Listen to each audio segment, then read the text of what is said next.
Welcome to the 2024 edition of The Rich Get Richer.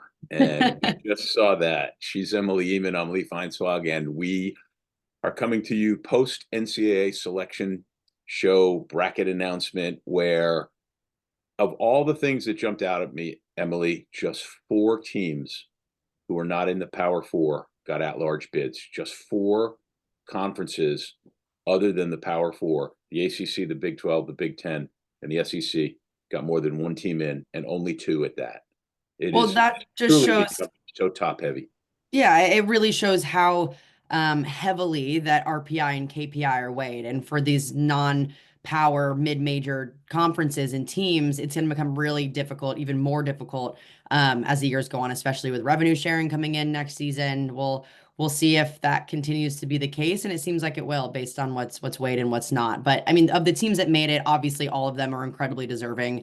For the teams that didn't make it, that maybe were on the bubble or thought they might, obviously it's heartbreaking for them too. So my hearts are out to them because that's not a fun feeling.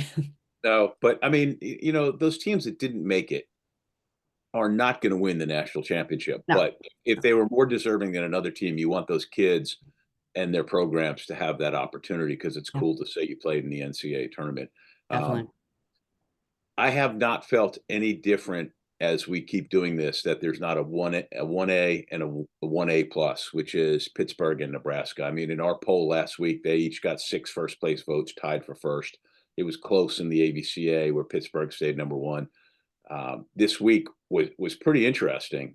You before our first guest will be Bree Kelley, the Pittsburgh middle, who has a wonderful story, and of course Pitt is just fabulous. But how things go for you this week? He asked for the weekly travel update. This week I don't even remember where I've been this week. My matches have been insane. First, I went and did sit downs with Wisconsin and did a sit down with Kelly Sheffield, the head coach, Sarah Franklin, and Charlie Furbringer, and they were incredible. I mean, the stuff that I got out of all of those, the 2 players and Kelly were just amazing, and all of that's going to be shown during regional, so I'm excited about that. And then the next day they have Wisconsin hosts Ohio State. And, you go into some matches thinking they might be quick. And this is like a 5-set thriller. Ohio State goes off. Their sophomore redshirt freshman outside, Grace Egan, has a career high. It was so much fun. I fly from there to Penn State, and there's like let's say tropical storm. That's where I'm at. A snowstorm that's hitting. I do Nebraska Penn State on Friday night, which was also one of the most fun matches that I've called this season. Penn State clinched a share of the title at that point. And it was so exciting for Katie Schumacher-Cawley and all that she's going through, fighting breast cancer, showing up for her team every day. To see them go out with that performance against Nebraska, a team that's been nearly untouchable the entire season, was crazy. So then Saturday morning, I was supposed to. Well, I was flying to Wisconsin. So the plan was State College to Chicago, drive from Chicago to Madison. I get to the airport at 6 a.m. You know that I'm not an early morning person. I wake up at 9 a.m. and I'm happy with that. This was a 6 a.m. flight. My alarm was set for 4:30 Eastern. I get there and we have a 3-hour delay because the PA system won't work. If you know anything about State College, those airports, very small. The airplanes, even smaller. There's maybe 40 people on my flight. I'm sitting there Please like, put your seatbelt on. can we Bree, just shout? Bree Kelley's joining us, and luckily, but Emily made it. But she did text me and say, there was a couple of things we had to take care of." She goes, "I'm in a 3-hour delay, so we're good." Just shout. It's a 40-person plane. What are we doing? um, hi. Everybody gets in there. You're on. Oh, hi, Bree. Hi, how's it going? It's going good. You must be so excited, just personally. We'll get to the team part, but for what you've been through with all the time you've had to wait to get into this situation. I'm very excited. Me and Fish just were talking. It was like it's a little different this year than last year. I was like, it sure is, and I'm grateful. What do you feel like makes this team different this year from, making 3 straight Final Fours and coming off of the heartbreaking loss from last year? Why is this team ready to go all the way? I could just tell you that we love each other like as a family, and I think just losing last year in the Final Four really motivated Olivia and Tori, but Yeah. also just like, I've just been thinking this year in general, as volleyball as a whole, is a very special year. A lot of girls are about to leave, and I kind of just think the younger girls are also playing for our older girls. I'm like, this is their last year, and we just want to give it our all, like every single thing we have. Bree, you've been around really good players, and this team is just so loaded. But I can't help but ask you about the 2022 U21 team that went to Mexico and won the Pan Am Cup. Listen to this. Every single player on that roster is in this tournament. And there are quite a few players on teams that can win national championships. I know. Lexi Rodriguez, Chloe Chacoin, Rachel Fairbanks, your teammate, Elia Rubin, McKenna Wooker, Raven Colvin, Nora Sis, Alexis Stuckey, Merritt Beeson, Rekha Alec, Bree Kelley, and Devin Kahahawai. And I think I said that right. Yes. Wow. That must have been something. I imagine you've kept up, I'm sure, with all those people. Yes. Yeah. That was a very fun year. And we gelled very, very fast, more fast than on other teams I've been on. We had a lot of firepower, that's for sure. And then Lexi, of course, just digging absolutely everything. It's like just amazing to play with other girls that go to different schools that are at this level. But yeah, that year was really fun. And just to jump in there, the coach was Dan Fisher. Oh yeah. Yeah. Go ahead, Em. Bri, I want to ask about the week that you guys had. I mean, it was a crazy week. You beat Louisville to clinch the ACC title, and then you played Georgia Tech, and it was a crazy 5-set thriller. Take me back to that 5th set against Georgia Tech. You guys are tied at 10. Kind of what happened at the end so you guys gutted it out? Honestly, we were just like, we need this, but we also don't need to stress everyone out. Like, let's get this done. I just remembered like going through my head is like, we're gonna get the next one just 1 point at a time. It definitely was a nail biter. It made all of our stomachs drop, but like I would say that I was thankful for that stress. It was a good stress going into this tournament. And it's a good thing. I feel like that we went to 5 sets just knowing that we can go to a 5-setter and win. I mean, the ACC too is just so deep this season. There's 9 teams that got into the tournament. How do you feel like playing this schedule really prepared you for the NCAA tournament this season? I think that yeah, our conference is insane, and we're gonna see a lot of these teams up this upcoming week or next week. I just think that I don't know, each game just is gonna prepare us for each match because all 4 brackets are pretty tough, and I just think that this is gonna be one heck of a tournament, and I'm excited. We'll get you out of here on your own team. You guys have really, really good players at every single position. Usually look at a team and go, okay, where are they flawed? What's the bad rotation? You really don't, do you? And it's just, I mean, from Babcock to Stafford to you to Rachel Fairbanks, who I've said all the time, I mean, she's first team All-American and the most underrated player in the country. You know, Emmy's such a good libero. I mean, it could go on and on. It must be fun to practice with that group and you must be very confident as well.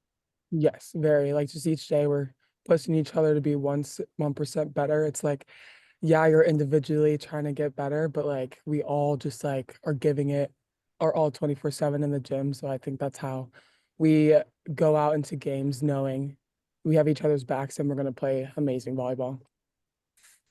You have yourself a lot of fun this next week, and I assume for a couple of weeks afterwards. And thanks for taking time to be with us. Yeah, no problem. Thank you so much for having me. Congrats, Bree. Thank you. Thank you. All right.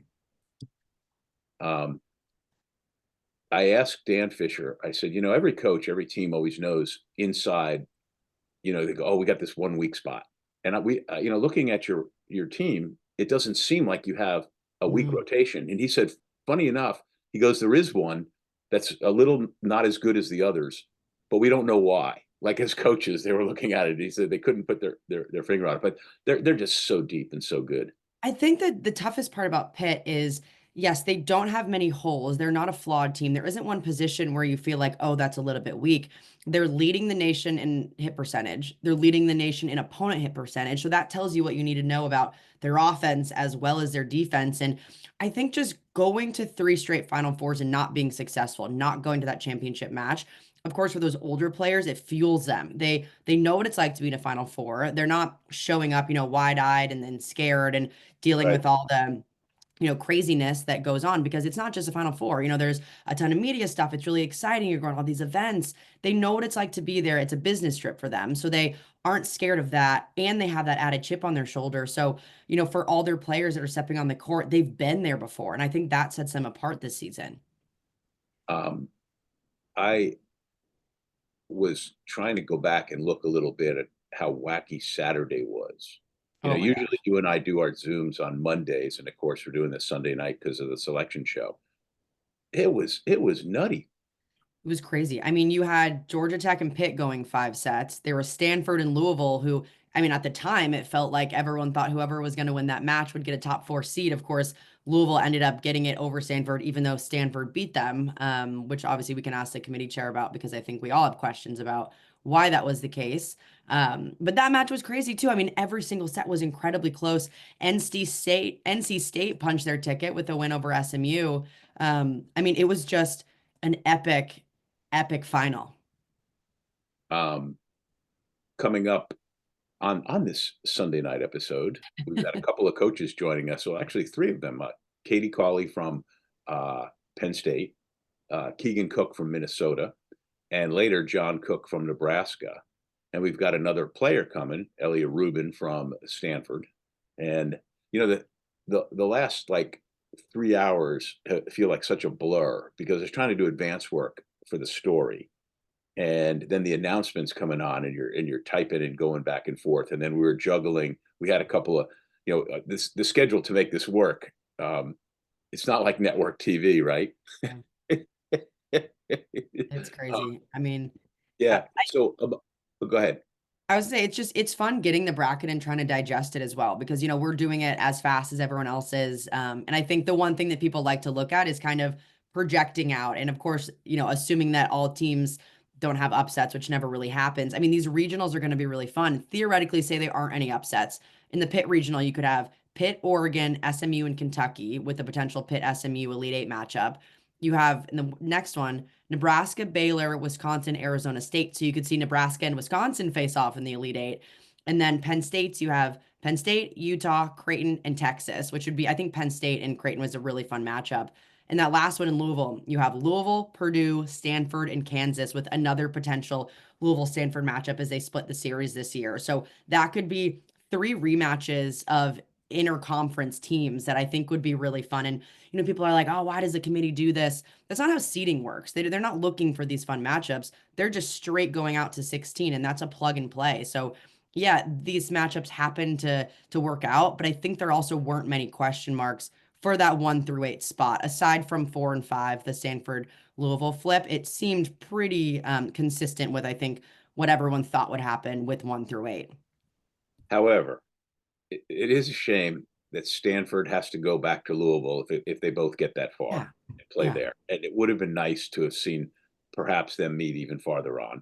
Yeah. I hate that Nebraska and Wisconsin can't play for the national championship. Not that necessarily either one would, but it just, it just seems like those matchups. And then, another thing. I'm excited because I always feel like the Elite Eight matchups are the most exciting of the tournament. At least they have been in the past few years, that those 2 days are going to be crazy. And if we get those matchups on Saturday and Sunday in December, I mean, it's salivating. I can't even stop thinking about it. I'm just The excited to last, see where we're going. the 4 regional finals are usually the best. Yeah. I mean, even though, we had sweeps. Texas swept the last 2 years, but they were exciting sweeps. Yeah. But the regional finals a lot of times can be. Another thing I pay attention to, because I just do, is how many prominent women coaches there are. Yep. And there are a lot of them bunched up, and so the chances of having multiple women coaches of high level programs later on is kind of difficult. And the paper's so small, and my notes just have W's on them. One note on that front is, Yeah. And I wish we caught this during our match on Friday, but I actually got tipped off. Leah Johnson from Michigan State. I had their matchup last night, which was really fun, and I love her. She's a gem. But she asked me, is Katie the first Big Ten female coach to ever win a Big Ten title? And we hadn't even thought about that. So I did some digging, and I found that Katie's the first coach since 1985 when Purdue's Carol Dewey won it. So in 40 years, Katie Schumacher-Cawley is the first female to win a Big Ten title, which is pretty freaking cool. And I just got a text from her that, I screwed up the time. So she's coming any minute now. She's going to join us. That's kind of amazing. Yeah. The third longest tenured coach in the NCAA right now at the same school is Beth Lanier from Utah, and they're back in. And they're a fun and exciting team. Utah should not win the national championship, but you don't want to play them. No. And Beth's one of the coolest people ever. By the way, that I believe this to be correct, that in Division I, the two longest tenured coaches are at Sam Houston and Stephen F. Austin, and then Beth. And some email or something on there, I have no idea what, but I'm going to assume that it's Katie, because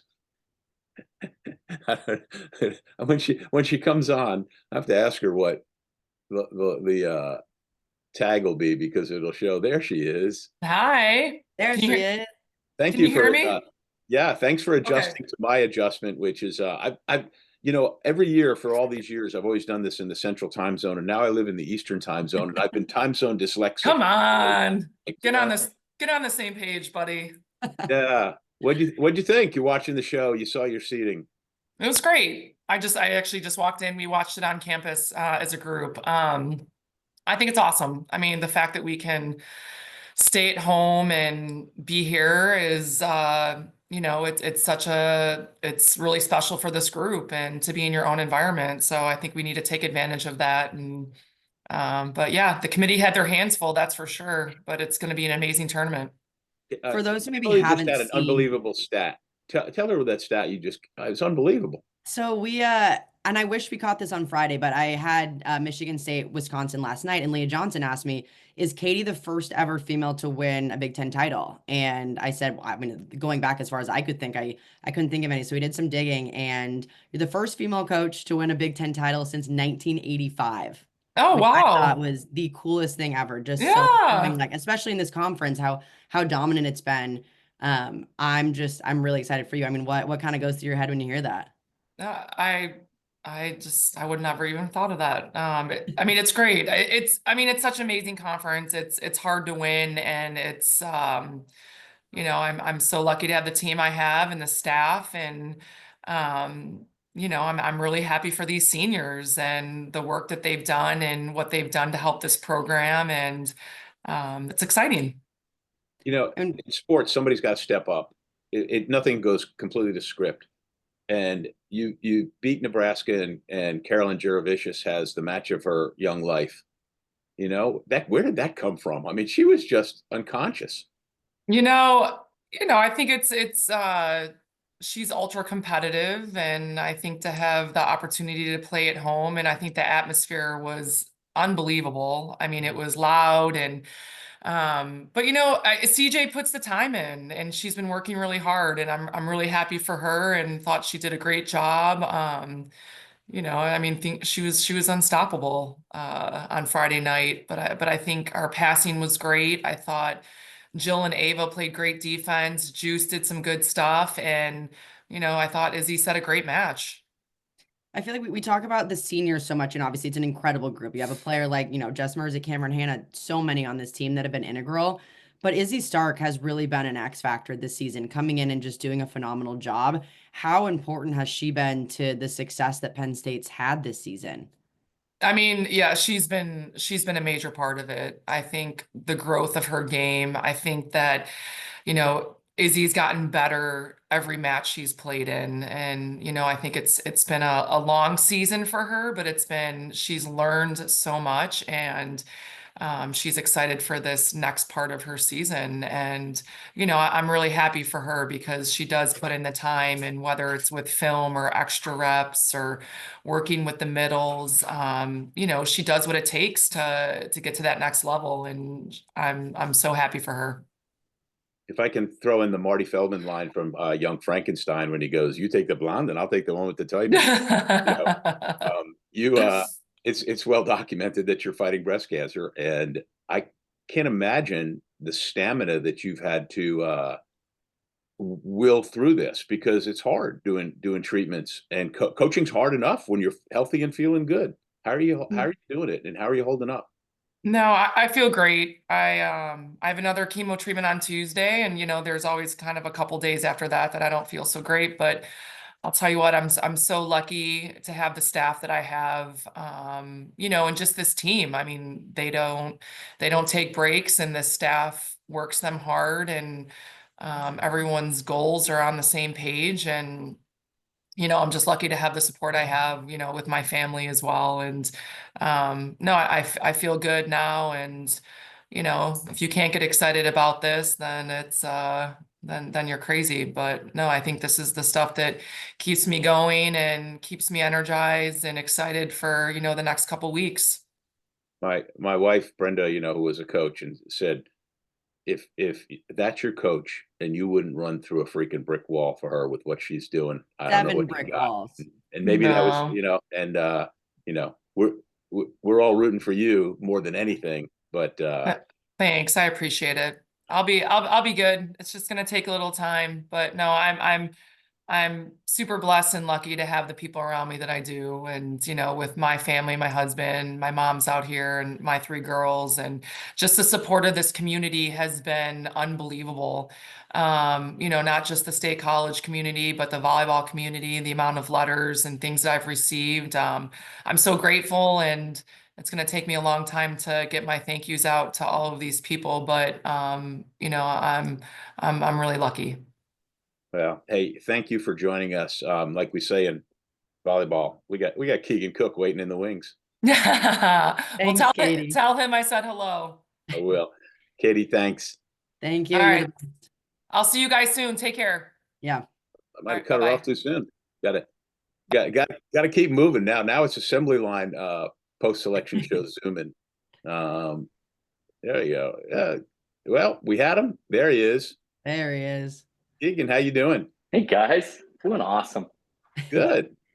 The Gophers have been up and down. You guys have played 13 of the teams in the NCAA tournament. Early season, who would have known that you would have racked up that many? But you're in a good place right now, it feels like. We're in a good place. It feels like we played 13 of the test teams. But yeah, I like where we're at today. How you show up in December in terms of your team chemistry, your health, kind of while you're playing. Some good signs out here in Minneapolis for sure. Well, you start off the season with one of the toughest matchups. You have Stanford, and then you have Texas. You took down Texas, a #1 team, and obviously a lot of excitement around the program then and even now. But how have you seen the team grow since that first weekend in Milwaukee?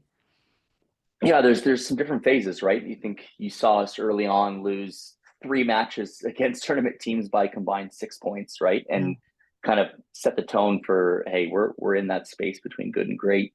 And then I think you saw us throughout the Big Ten season dance back and forth between those spaces, right? A couple times that we weren't so healthy where we dipped below where we wanted to be. But it's a team that's continued to improve. We've been changing lineups longer than I normally would, and even in terms of who's playing in what position. But who we are today is a lot different than who we were in August, in a good way. And so I'm excited for us. I am the hugest Melanie Schaffmaster fan, as you know, and what that kid's put up with, and to finally this year be playing without her brace, full mobility. God, the numbers that she puts up, her lines sometimes are just sick. She's such a good player and such a wonderful kid. But your whole team is responding well. But I just wanted to say that because I just wanted to. You're an observer of the whole game, and I think you follow as much of the field. What were your thoughts about how things got seeded, where you got placed, not just Minnesota specifically, and just the field at large?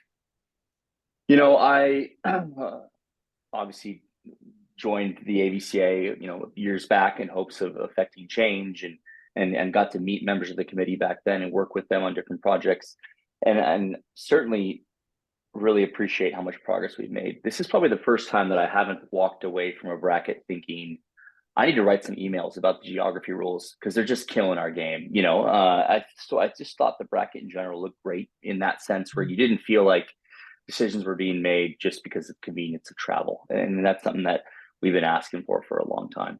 The 3, 4, 5, 6 seeds in every corner of this thing look to be some intense potential second round matches. Even some of the 7-2s look pretty incredible. So I thought this was one of the best years of depth maybe in college volleyball history, and I'm hoping the tournament can show that. Emily we were prepping, she was getting confused, and I know the feel. It's like, all right, who plays who? What plays what? We even with the looking at the bracket. Yeah. But go ahead, Em. No, I was gonna say I agree. I think it seems like there's much more parity than ever before. And I want to go back to a point that Lee made. I mean, I want to ask about Mel because she has just been phenomenal and moving so well. And we had a conversation a few weeks ago about why you think she's gonna do even potentially better professionally because she wants to play until her body breaks in half. What does the future look like for Mel, and why do you think she's gonna be successful? Professional volleyball is different than collegiate volleyball, and you are on your own, for the first time in your life. Oftentimes the team element is less of a factor when you're overseas. Teams don't stay together for 4 or 5 years. They're changing year in, year out. You have to be really adaptable to the people around you. And I think of the number of different players that Melanie's played with over the course of her career, most of whom are doing good things professionally. And I just think she's got the right personality for it, that you can drop her onto any team, with big time pros with big personalities, and she's going to manage it well. And her skill set just fits the international game. You've got to be able to do everything overseas. There aren't 6-2s. There aren't ways to hide you as a player. And so Melanie's well-roundedness, I think, sets her up for a really impressive professional career. Another player who's just been, an absolute breakout star, Julia Hansen on the outside. What's impressive with her this season? Just her rate of learning, right? Just, we talked back in January of last year, and I just told her, I said, this is your moment.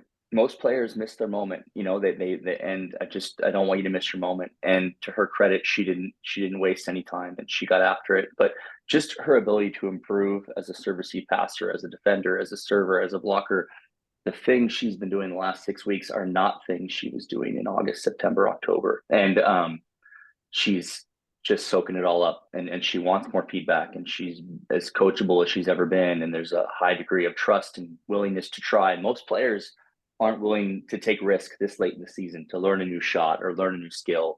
And she's still doing that. And so she's given herself a chance to have a nice finish to her career. Hey, I had a section in the story that I posted earlier about the sister combinations in there. And this doesn't count as a sister combination for the purpose of the story, but Ole Miss has Pepperdine transfer Emma Ammerman, huh? Yeah, we were on pins and needles there at the bracket for a number of different teams. We of course wanted good things for Washington, for watching them closely, and then once they were in, we had to sit around and wait to see if Ole Miss was going to make it through. So yeah, Emma Ammerman and the Land Sharks, congratulations to them. We saw what they could do in their last match against Texas last week. So the Ammermans are still out there playing volleyball. We're going to be excited to see her competing here in another tournament. We didn't give the punchline that your wife is her sister. Yeah. And your wife played at Texas A&M, right? She's an all-time great for the Texas A&M Aggies. Giga Mags, as she would say, reminds me often. So yeah, I am the least athletic person in this family by far. So. I got one more question for you. In the spring of 21, the 2020 COVID season, you took Washington to the Final Four. You've made this move to the Big Ten. And like I said, you're a keen observer of this, more so than a lot of coaches. What does it take to win, for starters, 4 matches in a row, so much as 6, besides being good?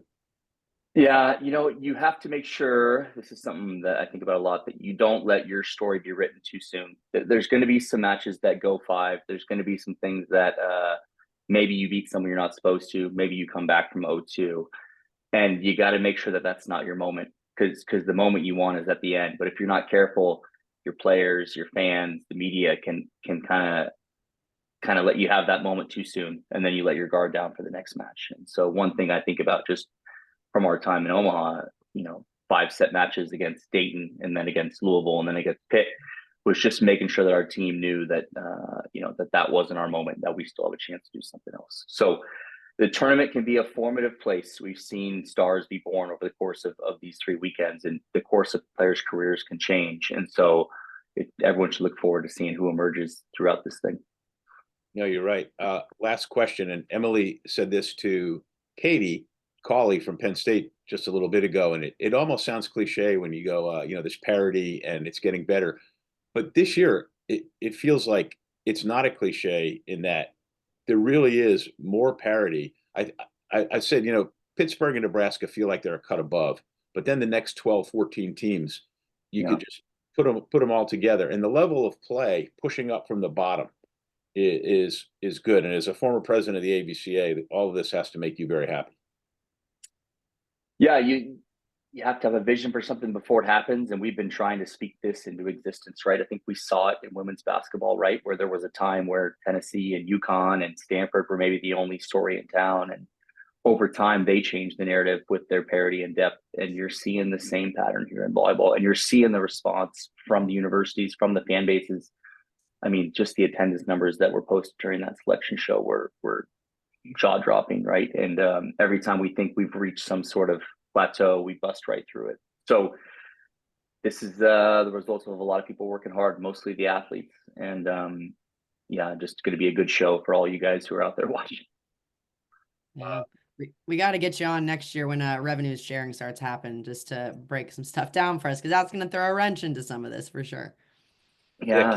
Keegan and I have gone, mentioned to each other, in a different setting that's a whole nother issue, and we need to talk about. I opened this up, Keegan, by saying, welcome to the rich get richer, and the richest are going to get even richer in the future, and it's something we have to consider for our sport.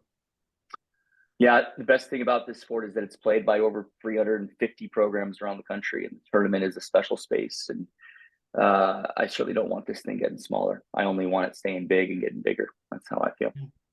When you see Travis Hudson from Western Kentucky, whose Hilltoppers are pretty darn good, please be careful when you shake his hand, because he's got a little scooter for his completely destroyed leg playing volleyball. And his assistant, Craig Berry, has got a torn Achilles. And Keegan, you might have joked you may be the least athletic in your family, but you're going to be the most athletic and bouncing around coach on that floor. Yeah, well, we know who the Hilltoppers are. They are one of the best for a long period of time. So tough first round matchup, but excited to see those guys. Thanks for taking time with us. It means a lot. Yeah, you guys are the best. Have a great tournament. Keegan. Enjoy. Okay. See you guys. You're the best. Thank you. Bye. See, let's have a good tournament. For my notes, I forgot to put in there on the streaking teams. I'm going to double check right now. Western Kentucky. Because they've won a lot in a row. They tend to win a lot of matches. And I think, to your point of the most agile coach, I think Jenna Otek would like a word. How about that? Jenna Otek ended up being like the acting head coach for the longest time, because the head coach and the lead assistant couldn't even travel because of their injuries. Going back to Keegan, what I loved, one thing that he talked about that I think it's difficult for us to digest right when you get the bracket. We basically project out matchups, we see who's in what region, but I loved what he said about the travel aspect, because in so many years past, we've seen so many teams that have played once or twice already this season grouped together that even aren't in the same conference, just because of regionality and travel and all of that. It really does seem like things are very spread out. It seems pretty even across the board. I think part of that is because of parity, because there's so many good teams. But I think it's going to be a really fun tournament, because we're getting a lot of matchups that we haven't seen. Yeah, sure, down the line, there's some matchups that we've already seen this season, but especially for those early rounds, there's going to be some really exciting ones that I think are going to turn a lot of heads for teams that maybe have never seen each other. I mean, Western Kentucky, Minnesota is a perfect example. I want to see how Dayton bounces back. I mean, Dayton doesn't lose to Loyola Chicago.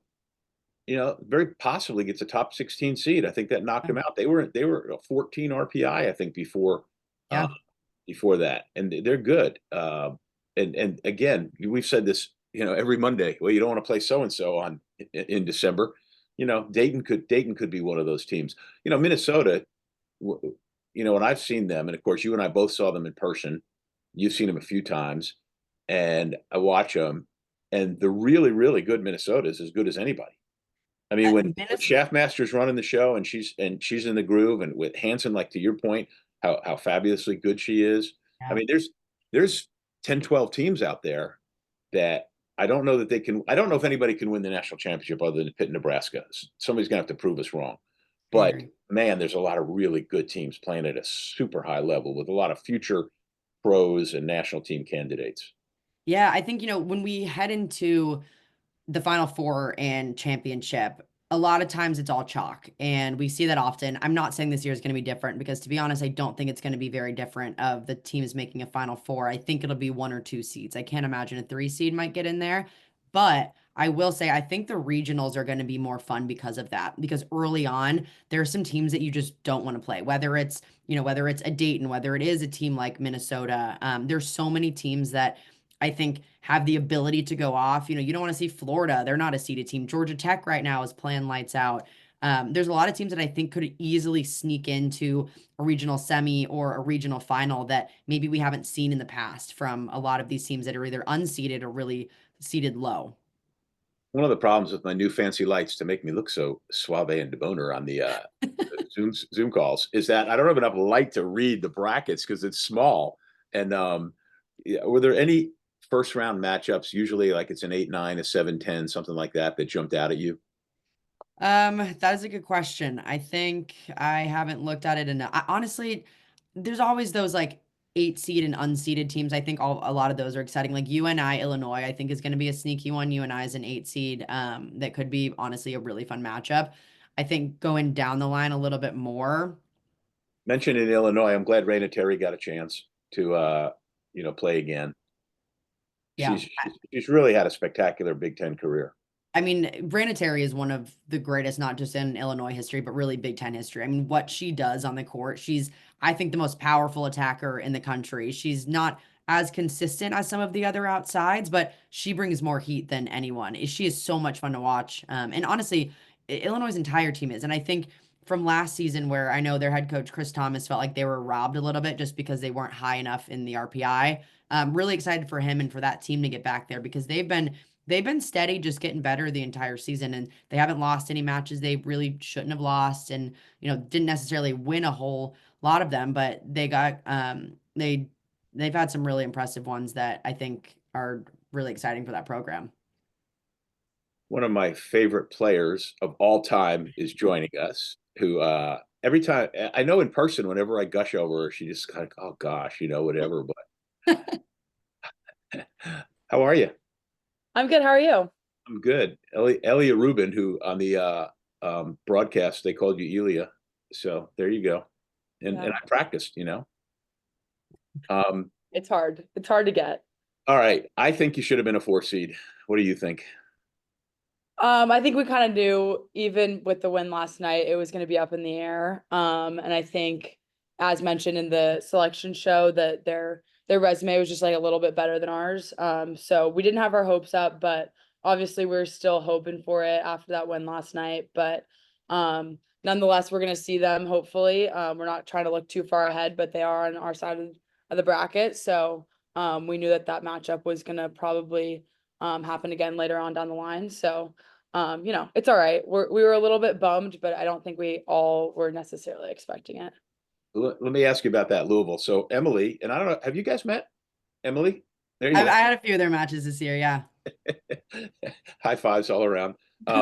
She'll be in Louisville and awaiting you for the the third round, and you guys could go there. Emily is going to work for ESPN, and she could be there like she's just going to take up residence in the Commonwealth of Kentucky.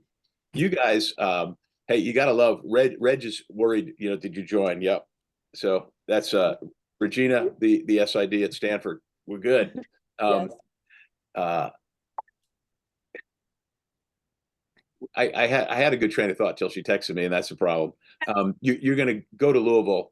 In theory, let's just say you go there and you win a couple of matches, which would put you in the national semifinals. So you'd be gone from home because you wouldn't go back home, I wouldn't think, which you've got to be used to at this point. Yeah, that's true.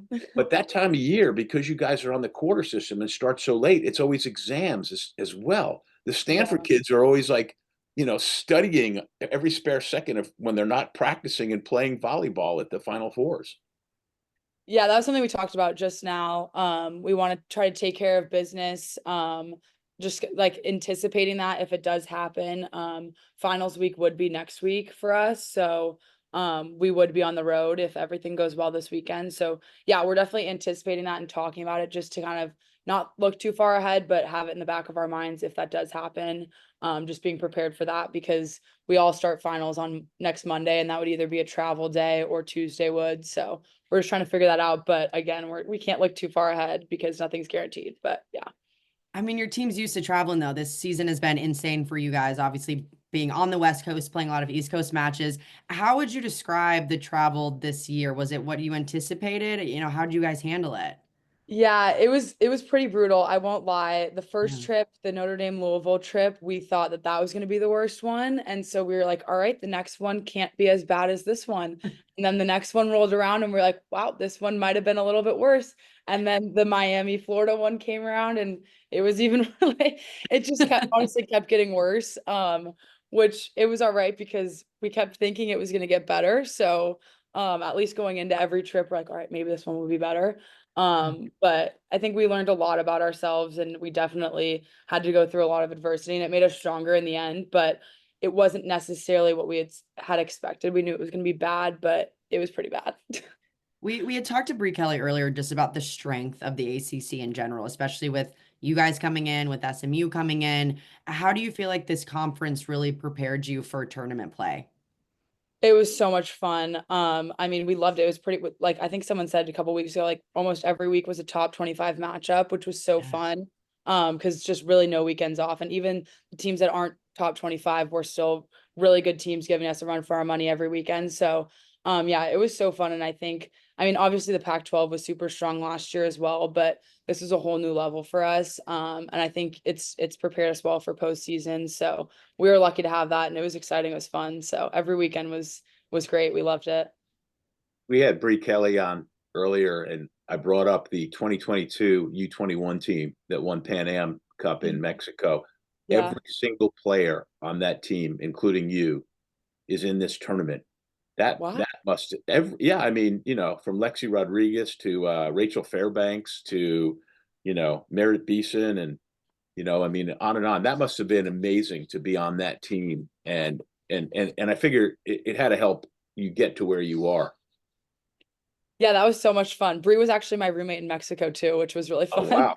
So I mean, it's always fun playing against those girls too, because, it's fun being opponents, but then also knowing them as people too, because we spent so much time together. So they're competitors, but also like they're good friends. So it's fun to see them across the net.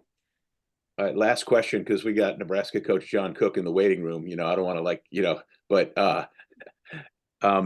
you guys have been so close the last 2 years, and you came into a program that a couple of years before you got there had won 3 out of 4, and you've been so close. You know that when you guys are hitting on all cylinders, Stanford's as good as anybody, better than anybody possibly. What do you take out of those disappointments moving into this tournament this year?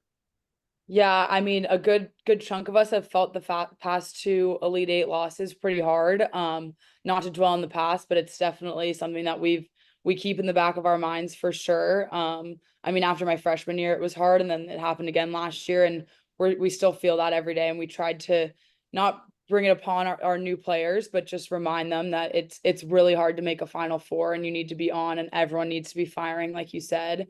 So yeah, we definitely hold on to that. And for this group of seniors, we're just hoping we can get over that hump. And yeah, being so close has been really hard. And especially a lot of us going to the Final Four last year and watching it in person was really, really hard for us. But I think it was good because it hit very close to home. So we're using that as motivation for sure. That's where I saw you. I turned around. I said, Rubin. Hey, thanks for joining us. This is great. Have a great time this week and through the tournament. And Emily, we'll see you if you win a couple matches in Louisville. I was Hope gonna so. say, hopefully Yeah. I'll see you in Louisville, Elia. Nice to see you. Nice to see you guys. Thank you. Thank you. Thank you. She's a gem. She is, and she's such a good player. She's just such an incredible baller. Yeah. There he is. All Oh, right. you got your hat on. You got that right. I did take off the tag and the stickers, but it's a good hat. I'm going to use it roping, Emily. Aren't the kids these days leaving stickers on their hat? Did they tell you to take it off? They told me to take the thing hanging off the back off, but the sticker they said you could leave, but maybe it's still on there. Yeah, it's still there. Yeah. Well, Well, I John, mean, do you bend the bill of a hat a little bit? A little bit, yeah. You got to do a Yeah. little bit. Yeah, I can't do that flat bill thing, you know. I Yeah. mean, that's an old guy thing for sure. the Yeah. kids are doing This these is days. one of the best Big Ten hats. They did a nice job on them. Can you hold it up? I kind of want to see it a little better. Yeah. There we go. Yeah. Oh, Okay. very nice. Yeah. Nate Poland, the SID for Nebraska volleyball, has for me. I just got to wait till the next time I see him when we know we're going to be together. One of the John Cook bobbleheads. Okay. You got to have one. On the topic of Big Ten titles, Coach, you told me last week it's harder to win a Big Ten title than a national championship. You guys just won back-to-back Big Ten titles. What's so special about this group to get it done? Well, I just gave him a talk about this a little while ago, but one of the things that energized me personally as the coach of Nebraska was the 4 teams coming in, 18 teams, the travel. I mean, this is like a new challenge. Every year it's kind of the same thing. When do you play Wisconsin? Do you go to Penn State twice or once? Or that's just kind of that's kind of what got people excited. Who's coming to Devaney? Where are we going? So this year, though, is completely different. Everybody kind of had different schedules. Everybody had to travel, and I just thought it would be a great challenge and energize us. So for me, it's personally, it's really feels like a great accomplishment. And the schedule we had, we only played 3 home matches in November. Yeah. So we were like half the month we were on the road. I did not to realize do that. was a huge accomplishment. And the other thing that I think made this back to back or this winning it this year special is we literally sold out every arena that we went to. Yeah. And our home arena, obviously, but every arena we went to. And then last night, seeing 13,000 at Maryland, That was awesome. it was unreal. Like, I mean, it was like, I felt like it was in a movie or something. Yeah, we pulled that up on our broadcast, just a picture of the arena, and I mean, we couldn't believe it. It was the coolest thing to see, especially for a Maryland team that normally plays in a gym of about 1,000. What made that night so special? Just the vibe, the atmosphere, seeing all those people there, you get to see the look on the Maryland players' faces. I mean, they're just like in awe, and we're more used to it than they are. But they were just in awe, and they played great the first game, and it was exciting. But when you play an arena like that, they've got the big screens and they've got the music and they've got the band, and I mean everything's going on. So it felt like you're in a Final Four or something. I mean, it was that was type of atmosphere. You guys have become the New York Yankees of college volleyball. I mean, that's what so many people who don't know much about volleyball identify with Nebraska volleyball. Yeah. And I started this out, John. The very first thing I said was, "Welcome to the rich get richer," and you are the richest of the rich, and you're going to get richer. And that we need to have a whole separate episode where we talk about the next frontier of college volleyball and how it's going to change so much for next year. But let's talk about the tournament. You were so close, last year. You've been so close a few times. When you go into like August, do you mention, hey, we went to the final last year, we could have won, we didn't, and go ahead, or is it just assumed? Well, at this program, I mean, that's one of the expectations. I mean, it's we have 3 seasons. Our non-conference, we try to win that. Then we have the Big Ten, which is a 10-week grind, and then of course you got the NCAA tournament. So we look at it as 3 seasons, and so we're starting a new season tomorrow, and you got 20 days, and there's going to be a new national champion. You got to win 6 matches, and so we break it down that way. So we talk about it, and then it's just point by point, day by day from there, because you can't look too far ahead. Especially in the Big Ten, I mean, you're just trying to survive and advance. You mentioned different seasons, and you essentially have the same team this year that you had last year, with the exception of obviously adding Taylor Landfair in there. Why do you feel like this team can get it done this year with the group you have?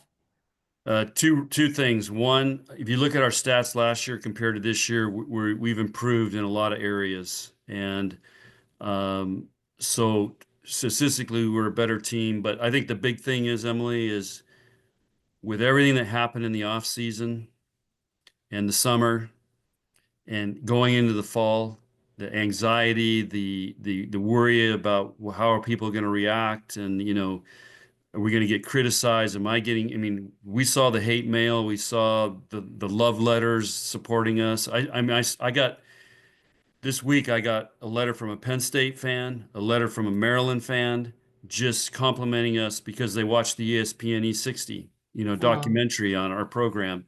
But going through all that has really created a great bond with our players and our team. They survived a lot. I mean, a lot of that stuff could have broken them apart, and they've done a great job. And again, I'm going to give all the credit to Lexi and Merritt as captains. They've behind the scenes, they've really held it all together. I wanted to ask you about Olivia Mock, who I think has become your X factor. She's the one piece that has elevated a couple of areas for you that's maybe different from last year's team. Is that fair? Yeah, we were planning on redshirting her because we were going to try to get her spaced out, but with Laney. But she was so good this spring, and then going into fall camp, I'm like, we got to get her on the court. So we designed it, kind of changed our system and designed to get her in there. And like last night, she served, I think, 4 aces, and she's, I think at times this year, she's been the best passer in the country. So she's definitely has upgraded us and has played really high level. Is it logical to assume that either she or Laney would be the next libero with Lexi moving on? Well, one of them will be. So I mean, knowing you got 2 more coming in who are great, Yeah, that's going to be a great battle. So, but but it's nice, you want to have competition at every position. That's what makes these guys better. Speaking of battles, and I know you said you don't want to look too far ahead, but we could have a, potential Nebraska, Wisconsin part 3 on our hands coming up in a potential regional final. I mean, what excites you about that possibility of seeing them again, or what doesn't excite you? No. I mean, here's the way I look at it is you're gonna play great teams if you get that far, whether it's Wisconsin, whether it's Creighton, whether it's Texas. I mean, so if we're going to play them, I mean, I'd rather play them at home than in the Final Four. Yeah. And, you're going to have to play great volleyball no matter who you're playing, because pretty much once you get through the first round, there's a lot of great matches. Yeah. And there's going to be a lot of great matches going, in every bracket. The first round, you've got some of the automatic qualifiers that aren't used to playing Big Ten level teams. But here's an interesting fact: we're 0-1 against Florida A&M. Oh, so that you can look that one up, Lee. 2004. If you ever get a chance to go to a Florida A&M home football game, the Rattlers, the Marching 100, is the best band in the land. Okay. John, have a great time. Thanks for taking time with us. Okay. It means a lot, and we enjoy it. Yeah, I just want you guys to know where you're cutting into my Yellowstone time. Oh my God. Stop. You're breaking All right. See you guys. Have fun. Right. Well, thanks, Coach. Emily, the chair awaits. Let's do it. She's coming in. She's coming in now. And eventually I see slowly, there she is. Hi, Danielle. Hi, sorry, I'm eating a cough drop. Well, you're probably tired, hungry, everything. All of it, all of the above. So the physical, mental, and emotional stamina of the week for you and your job, I know, is tough. I think emotionally is the toughest. So, but yes, I just didn't want to start having a coughing fit like I have been all day while talking to you. So, took down a cough drop. Take us through the last few days. What is it like being in that room? When does it start? How did it end? It starts Friday. As far as meeting in person, obviously we've been talking via text and Zooms every week or other week throughout the season. But we come in, I came in Thursday, some came in Friday, and we get to it right away. And we just start kind of going through it all. It ends around midnight each night, and then we start early the next morning. And you kind of are doing the work and then praying that the games that are happening that day aren't going to totally just make you walk in and throw it all up and start over. But yeah, and then we started at 7 this morning, and then kind of went until the bracket was due. And so yes, I think when I get to the hotel tonight, I'm going to sleep well, just because I'm exhausted, not because I feel like what the work is done. But do you feel like you've done the best job possible? I mean, nobody's going to be 100% happy, and Yeah. we have questions about things that we don't get, just like anybody else would. But from top to bottom, how do you feel? Yeah, I mean, that's what's hard, is you're always second guessing yourself, and you can talk yourself into and out of kind of almost any decision. At the end of the day, my heart breaks for the teams that didn't get in. And so that weighs heavy on me, but I also feel like we did our due diligence. We put the work in. We've been watching teams, and based on their criteria we were, are given to work with, I feel like we put together the best bracket we could. We Right. talked to Keegan Cook a little bit ago, and he was just complimenting, and I think we had the same sentiment, that just in terms of the matchups that we're getting and it not being too, regionally focused, it seems like you guys did an awesome job of teams traveling to certain places and getting new matchups. I mean, we were excited about that for sure.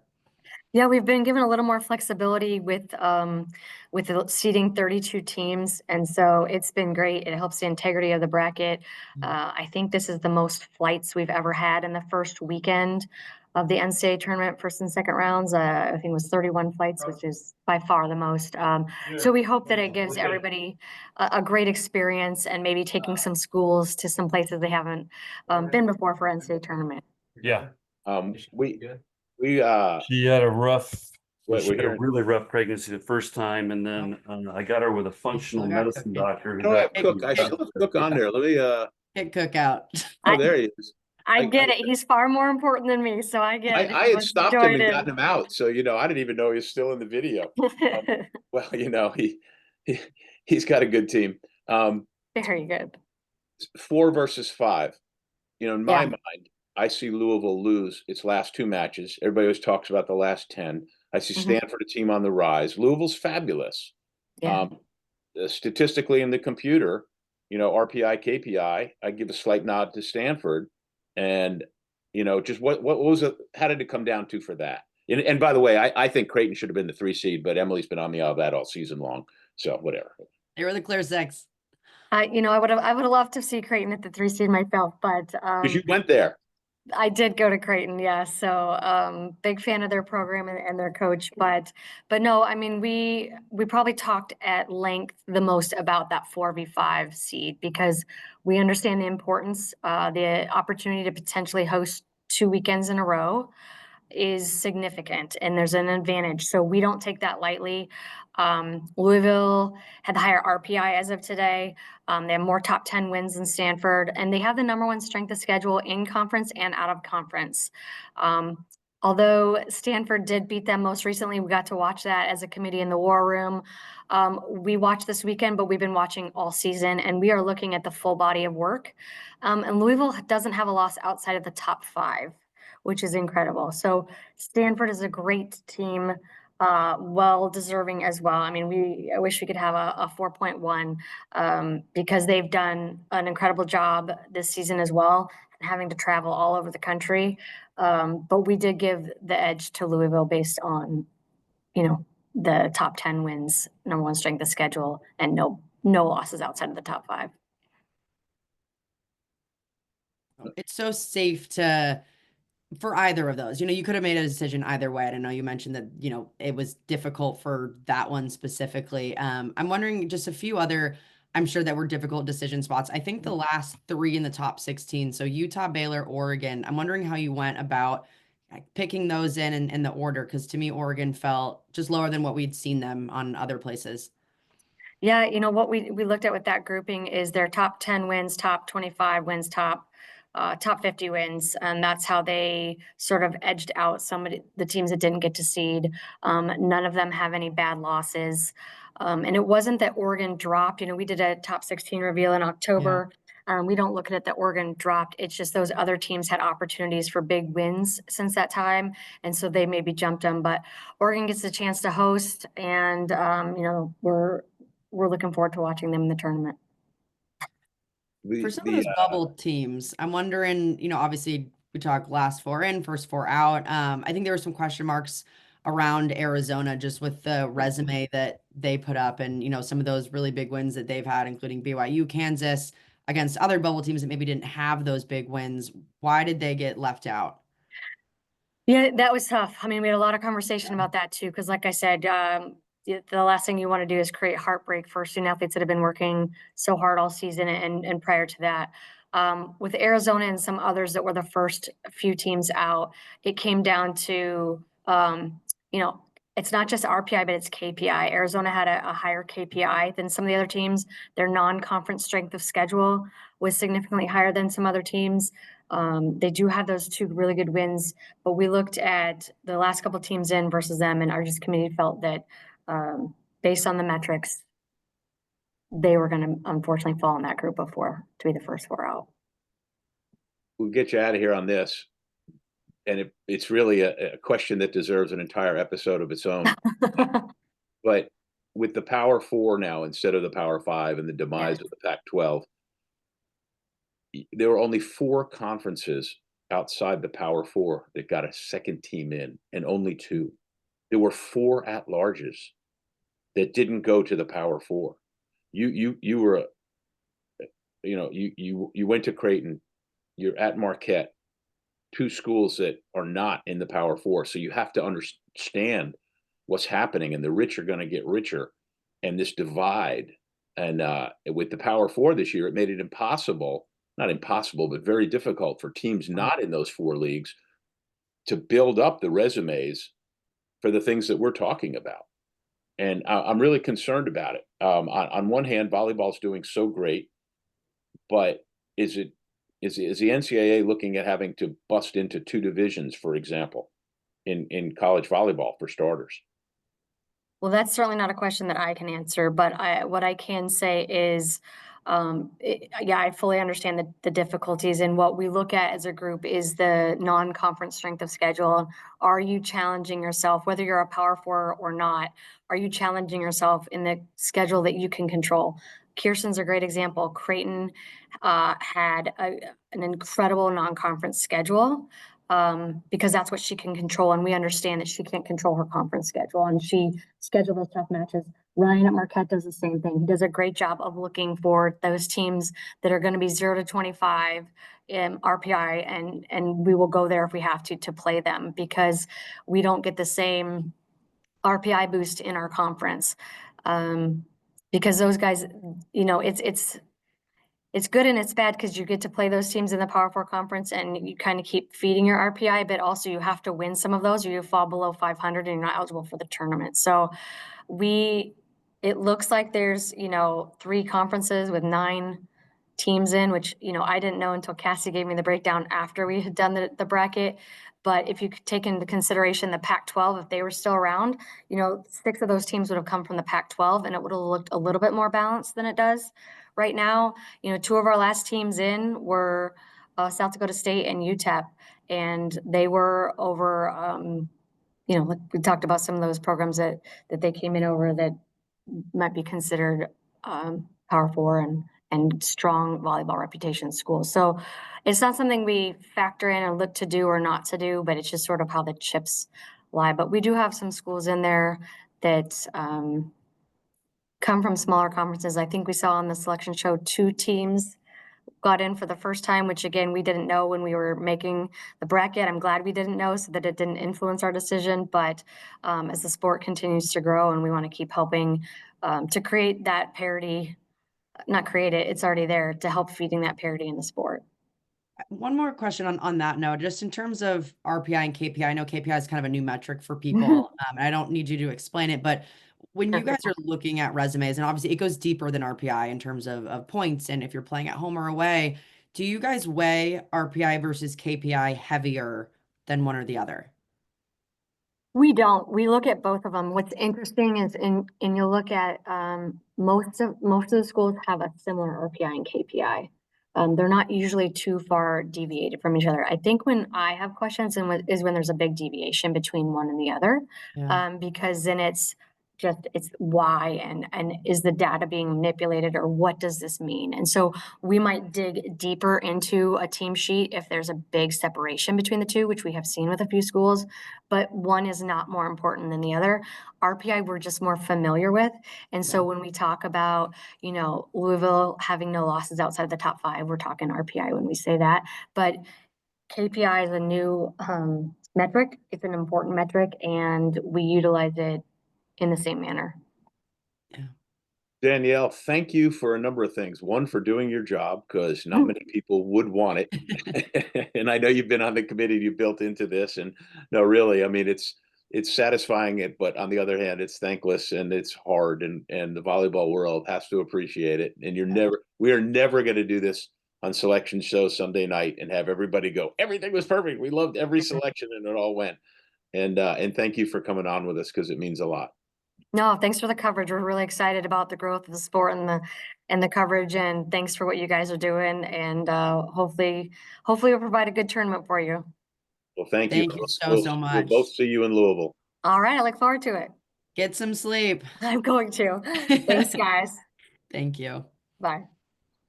Well, speaking of sleep, I don't know. I'm tired, Em, but I really want a cocktail and some dinner, and it's late on Sunday night. So I'm going to sleep for the next week. So I'm, coming off the travel schedule, thinking about those matches last weekend. The selection show is always fun, but there's so much to dive into and so much more. I feel like that I'm going to go home tonight and, think about other questions that I now have. But I'm excited. I think this is an incredible bracket. It's going to be a really fun tournament. I think there are many teams that could make a Final Four. I agree. Maybe it's a Pitt Nebraska final, and I'd be surprised to see any other teams in the championship. But I think there's a handful of teams that could definitely make a Final Four. That it's going to be really, really exciting, and it all starts, on Thursday. What she said. She's Emily Ehman. I'm Lee Feinswag, and thank you to everybody, not only for watching, but for all the folks who joined us on this. And we are both really lucky to be able to do this. And I will see you in Louisville. I will see you in Louisville, where I will pick up residency. It's a Commonwealth.